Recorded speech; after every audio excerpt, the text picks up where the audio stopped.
Sprva so brezpilotne letalnike oziroma drone uporabljali v vojski, da so z njimi slikali sovražno območje. V zadnjem času pa z droni že dostavljajo stvari na dom. Brezpilotni letalniki, ki jih kupujemo za igro ali snemanje videov, navadno dosežejo 64 km/h. Dirkalni droni pa so zgrajeni za veliko večje hitrosti in le še vprašanje časa je, kdaj bodo uspešno prehiteli letalnike s človeškimi piloti. Za zdaj je najvišja hitrost ročno upravljanega dirkalnega drona 289 km/h. Samo za 9 km/h ste zgrešili točen odgovor, ker pa ste obe ekipi odgovorili enako, obe ekipi dobita 5 točk.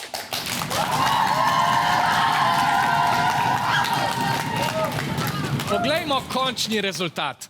Osnovna šola Petrovče ima 62 točk, osnovna šola Cirila Kosmača Piran pa 73. Tako so zmagovalci današnje oddaje in zadnje oddaje osmina finala, tekmovalci iz osnovne šole Cirila Kosmača Piran.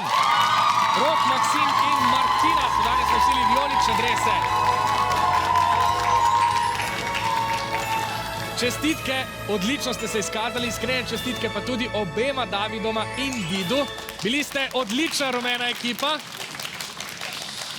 Prihodnji teden smo že v četrtfinalu. Noro hitro se približujemo vrhuncu sezone, ko bomo skupaj praznovali 25. rojstni dan naše oddaje in slavili vse vaše ogromne sive celice. Se gledamo, adijo!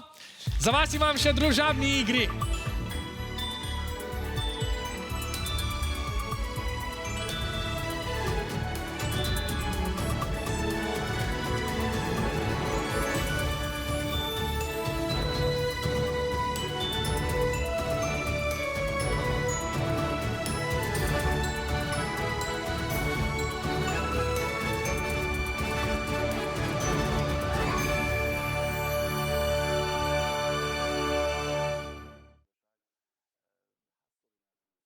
Ker smo prihodnji teden v novem tekmovalnem krogu, ponujamo v branje tudi nove knjige. Tekmovalci bodo tako odgovarjali na vprašanje o knjigi Poba znamenitega pisatelja Roalda Dahla. Ja, bral sem Charlija in tovarno čokolade, pa Odvratne Rime, Čarovnico. Meni je bila pa najljubša Matilda.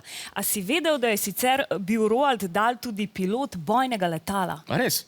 Nisem vedel. Moram pa priznati, da do naše oddaje tudi nisem poznal knjige Poba. Ko sem jo bral, me je kar malo pretresla, saj opisuje Dahlovo bivanje v internatu in to od 9. leta starosti naprej. Ja, in ko prebereš to knjigo, se šele zaveš, kako prijazni so današnji učitelji. Radi vas imamo, učitelji.